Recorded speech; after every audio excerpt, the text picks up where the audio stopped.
and welcome to the Ask the Experts Tracking Technology Emergence. Can we predict the future? So, why the future? Identifying who, what, when, and where, in other words, doing benchmarking of scientific, technical, and patent information, is a relatively understood process now. We understand some of the issues on this. We've been playing around with this for a long time, as have many others. So given where we're at in text mining, and given the current computational advances, can we go beyond benchmarking and start turning our attention toward predicting the future of technologies? So before I talk about forecasting, let me put a little context around this, and we talk because there are several different terms that are used in this space, and they're often used interchangeably when they actually have some fairly precise meanings. So there's forecasting, there's foresight, and there's futurism. Forecasting is generally considered near term, say 3 to 5 year kind of activity. Foresight tends, depending on who you ask, is in a 5 to 15 or 5 to 12 year kind of range. And then futurism is anything beyond like the 15-year time span. And of course, all those definitions are vary, but depending on who you talk to. There have been a lot of different techniques used to address this kind of issue over the years. There's a couple of good documents out there, particularly the Handbook of Technology Foresight in 2008. And within that, there's an article by Popper, and within that article is the infamous and famous Popper's Diamond. Now, Popper's Diamond, which we see here, is a great visualization of many of the techniques people have used to address the issue of technology forecasting. And Popper has managed to arrange them on the basis of expertise versus interaction, creativity versus evidence, whether qualitative or quantitative or a combination of the two. I put this up here because I want to let you know there's lots of different ways to approach the issue of how do you forecast a technology. And some of them are evidence-based and some of them are not.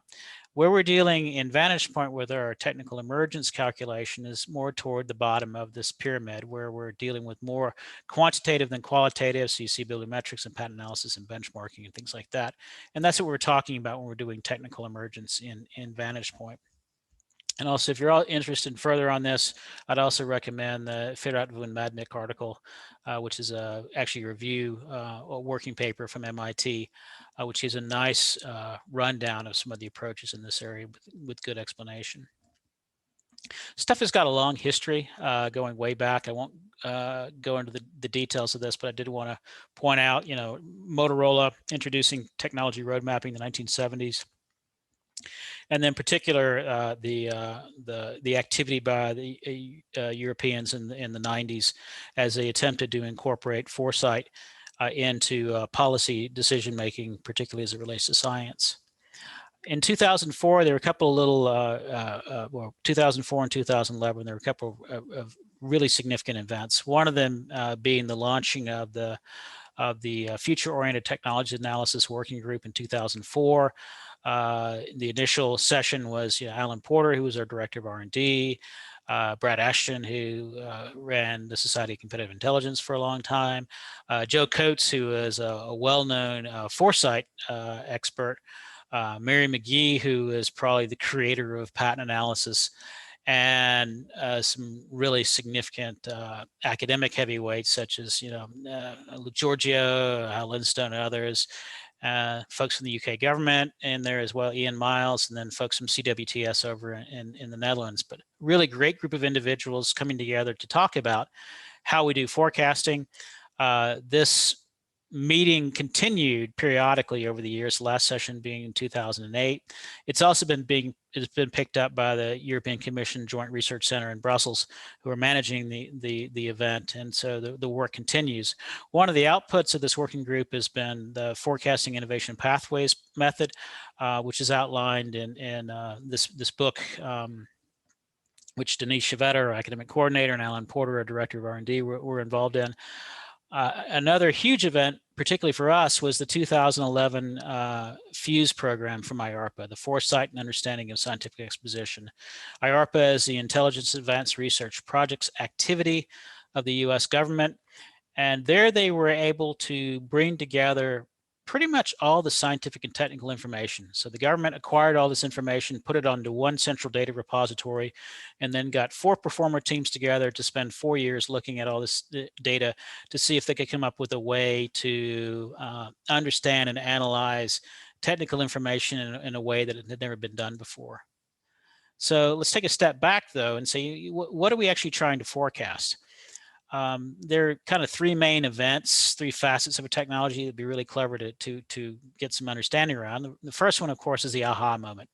And the next one is the invention moment. The aha moment is, with the exception of when it's actually published, which is generally several years after the fact, is something that is kind of difficult to separate the signal from the noise. You look at a paper and it's a brand new idea, but you can't tell if it's good or bad. Inventions are the same thing. When an invention first comes out, it's not until later that you realize the gravity of a particular invention. And then innovation, which is when these ideas actually start having a real impact on society. That's also a little difficult to track, but it's also because it relies on data that's beyond scientific, technical, and starting to get an economic and regulatory, et cetera, and is also generally too late. You want to know before something becomes an innovation, when you should start looking at it. So these first 2 things, the ideation and the invention, probably not effectively going to develop a way to forecast those.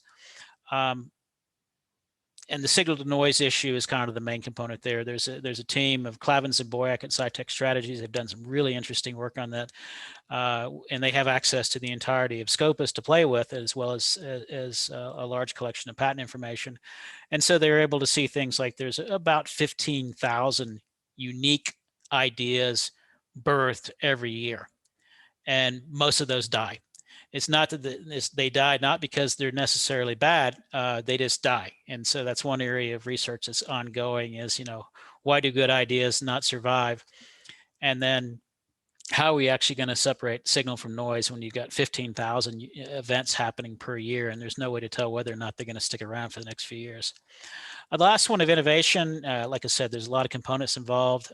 We cannot particularly effectively forecast it just because of the different types of information required. And it's also not particularly interesting because we kind of want to know before something becomes an innovation that it's going to become an innovation.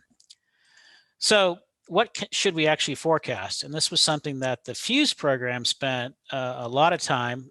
Each of the performer teams had a theory team.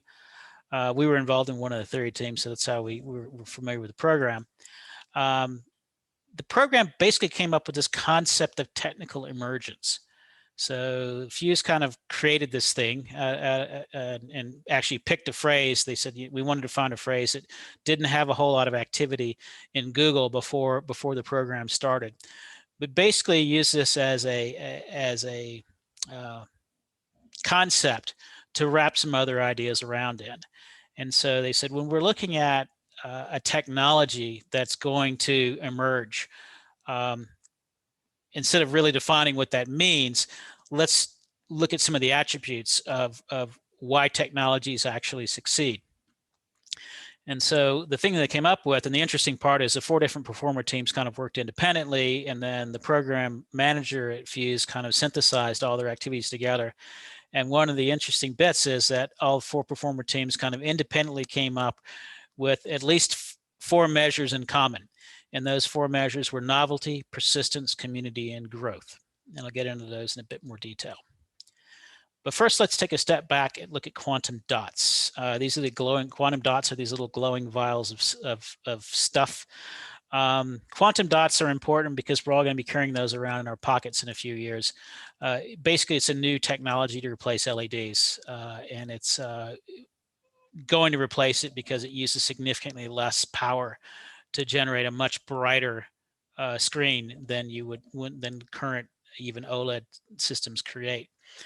The interesting part about quantum dots is back in 1981, that was the first aha. That's when the first papers were published on quantum dots. The first patents were actually filed in 1986. Is it an innovation? Are we walking around with quantum dot screens in our pockets today? Not yet. So it hasn't actually become an innovation yet. Only in the last year, maybe a year and a half, do we actually see the launch of quantum dot screens. And so when you look at an advertisement for a TV and it says QLED, that's quantum dots. And so we soon it's getting awfully close to having a mainstream application. But if we take a step back and we look over time and say quantum dots, what about these technical emergence concepts? Did it have novelty, persistence, community, and growth? And the answer is yes. All of the even if you went back into the 1980s, into the 1990s, you could pick up traces of all this activity. So to be emergent, a technology has to have all four attributes. In other words, you have to see activity in all four attributes. The nice part about is that these traits exist in scientific, technical, and patent literature. So they're findable, and you can measure them using bibliometrics or text mining techniques. And that combination of it's data that are there and data we can find and data we can analyze means that we can actually have a chance to do effective forecasting. Each of these have their own unique challenges, though, some issues associated with them. So first, we'll take a look at novelty.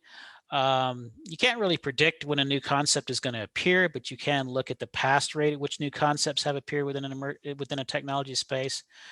You can also track the progression of incremental change within a technology space. Most technologies evolve incrementally. The radical stuff is really an anomaly. And so although a lot of stuff looks like it's brand new, but in reality, it's been plodding along for a long time, just nobody bothered to look at it. So we can use this kind of novelty measure and the notion that most innovation is incremental to help us figure out, what's a new idea from what's a not new idea, and what's a new idea and what's a good idea. That notion of radical, we don't want to dismiss that because it does have a pretty profound impact at a lot of spaces. Sometimes it's at individual points in history. So we tend to look at where an innovation is on the growth curve. The higher the technology is on the growth curve, the more likely that a radical innovation is going to come along and unseat it. But it is a highly uncertain exercise and a lot of room for error. Persistence, the notion of persistence, it's really easy to measure. In other words, you see the technology in the literature over a period of time. But there is a great deal of uncertainty as to how persistent a persistent concept must be to be considered persistent. What that's basically a way of saying is the growth rates or the change rates of a technology vary depending on the technology space that it's in. So the scale and the technology area both impact persistence. So for instance, if you're talking about new algorithms in data mining, they come along very frequently because there's a high rate of change. If you're talking about new technologies for mining, the rate of technology is innovation is much, much slower. And so we designed our emergence calculation, we designed it for kind of a generic persistence measure that is going to pick up most technologies, some better than others in terms of the signal to noise ratio. But we found kind of a happy medium. We did a lot of research on different behavior, different technologies to see what would work. Why we talk about persistence is it's the key to counteracting the Gartner hype cycle. The Gartner group had a really nice idea with the Gartner hype cycle, and that is that when a technology first launches and people start paying attention to it, you all of a sudden have a rush toward that technology. And then people realize that it's not going to be as easy to do, or there's issues associated with it. It's going to take real work, and all of a sudden the interest wanes. And then depending on which article you read, they call it the valley of doom or the valley of death. But basically the technology enters into the space where there's far fewer people working on it, and it may or may not come out of that valley of death to then come on to the point where it is an innovation that has impact on society. But we need to be able to mitigate that Gartner hype cycle. And so that's why there's a persistence measure within the emergence calculation to make sure that we take that hype cycle into account and that we don't hype a technology unnecessarily. Yeah. So community, difficult, easy concept, but difficult to measure. And that's because of lack of completeness of information. Data sources like the Web of Science and Scopus Web of Science, particularly after 2008, started including complete attribution of the author and where they work, and have it directly connected with one another, so you can actually figure out who works where.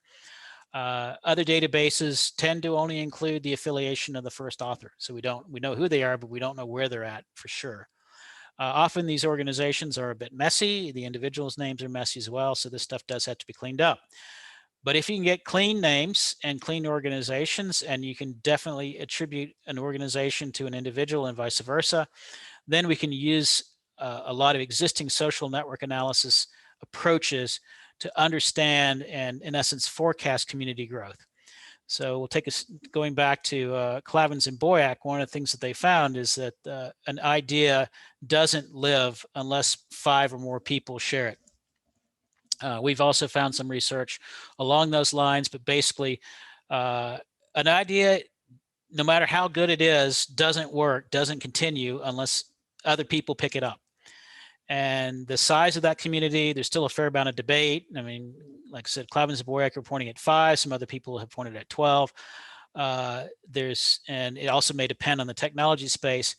But we do know that for a technology to succeed, for a technology to emerge, it has to be shared.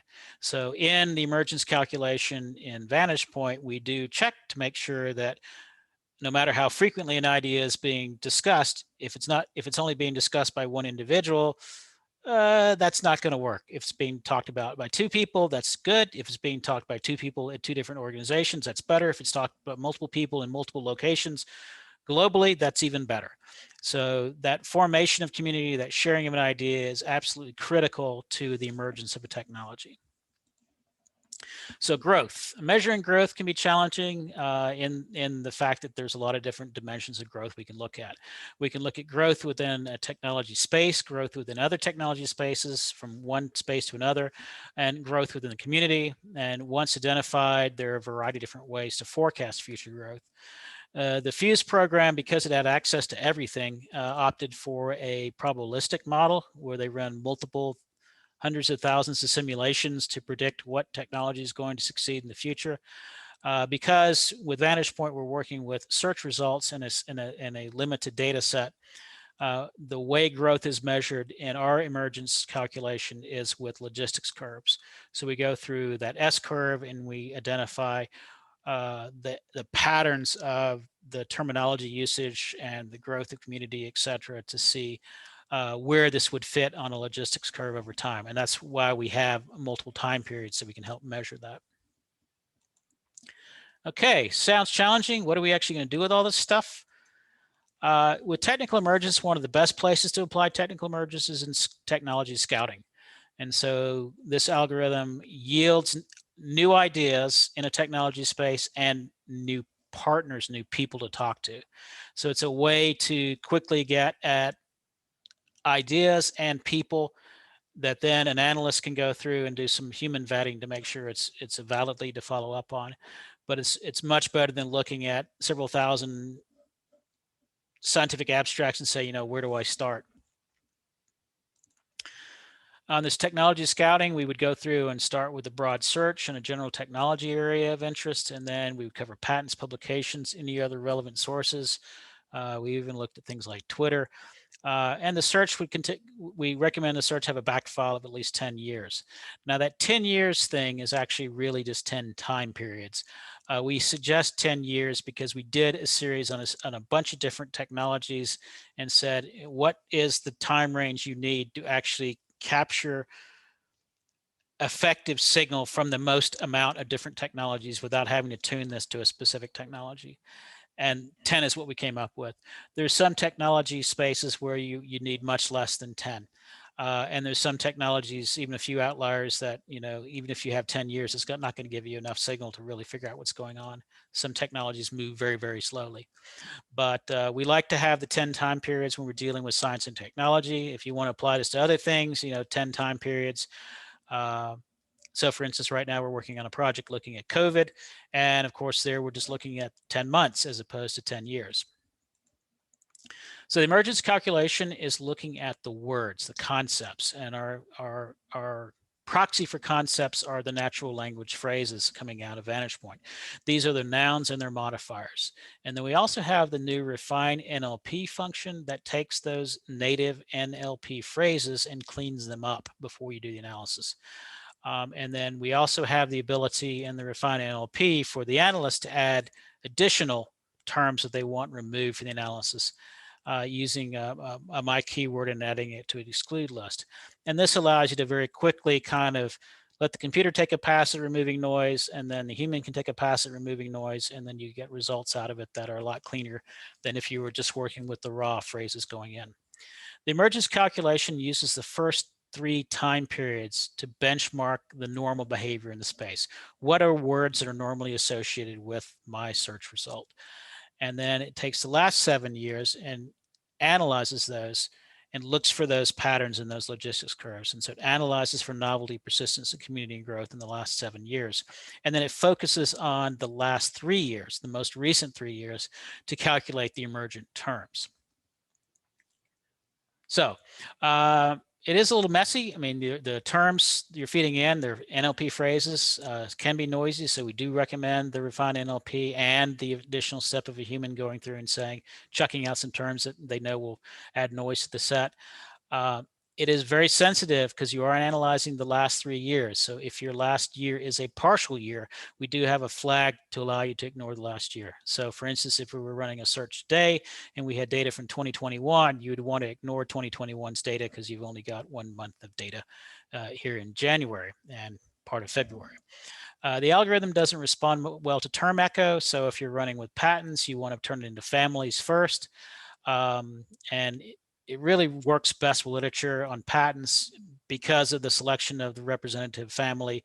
Abstract can be problematic sometimes. If you were using something like DWPI, which has a very clean abstract, that is almost equivalent to a literature file. But if you're working with patents, you do have to create those families first, and then you're working with one representative abstract for that family. Patent terminology can be messy because patents are not written to be clear. So you do need to validate, particularly if you're feeding patent information, do take a sanity check before you deliver it to a client. So the output will be a ranked list of emergent terms, also a list of organizations, individuals, locations, and a ranked list of documents as well. And so this is a useful output for technology scouting, open innovation, tech transfer, etc. So it's just a way for an analyst to kind of quickly separate a large collection of information and identify, it's not just what's new, but it's also what's new across these 4 different dimensions of novelty, persistence, community, and growth. So back to our quantum dots. This was a study that was run last year on PatBase, about 120,000 abstract phrases and about 10,000 families over a 10-year period, which generated around 300 emergent terms. So we went from 102,000 phrases down to about 300 terms. You can see the kind of dimensional reduction we're talking about when we're running this analysis. Organizations were primarily Korean and Chinese. And we also have this new visualization technique to show you 4 components of emergence very quickly, so you can kind of quickly assess what's going on, and then pivot quickly to that human-centric vetting process is saying, software says I should look at this. Let me take a look at this and see if this is something we should be pursuing. So the emergence report, nice insightful graphic, but it's just that step of feeding it to a human to say this is the organization, or this is the paper or the patent that we should be looking at, or this is the technology terminology we should be addressing. So let's go in and do a demo real quick. I'm gonna bring over a VantagePoint file just to show you the abstract phrases in this file. We just ran it through the standard NLP. But when we run the refine, we get a much cleaner list out of it. So the refine is absolutely critical before you run this thing. And so what I then want to do is I can go into report, or I can go into analyze, kind of 2 places to launch emergence. I'm just going to do plot emergence here. And I'm going to select my refined NLP phrases. I'm going to use my filing year. I know that in this data set, the last year is a partial set, so I'm going to ignore that. I'm going to go use my PatStat assigned standardized assignees, my PatStat standardized inventors, and I'm going to use my inventor country as my location, and I'm going to use my title field. And so this will give us all the information we need for all the graphics. You hit start, and VantagePoint is going to go away and work on that. And I'm going to pull the finished cake out of the oven here. Just to let you know, this analysis takes about 2 minutes to run, and the resulting for this file on my computer. And so the result looks like this. So if you wanted to say, I'm going to focus on hydrothermal reaction, which is the way people are currently using, technique people are currently using to manufacture these things. So these are all plots are all clickable. We can go through and see the detail windows. We can see the titles. And so we see the terminology associated and highly emergent terminology, the organizations, mostly Chinese organizations here. Let's see if any of the Koreans made it in the list. Not even in the top 10. And then the individuals, and then the countries that are working on this. And so, for instance, the U.S. has the most number of patents, but is the least emergent. Korea is kind of middle of the ground, and China has the fewest number of patents in this space, but is the most novel in the technologies they're working on. But that's kind of the short tour of Emergence. If you have any questions, you can let us know. And I appreciate your time listening today, and thank you for your attention.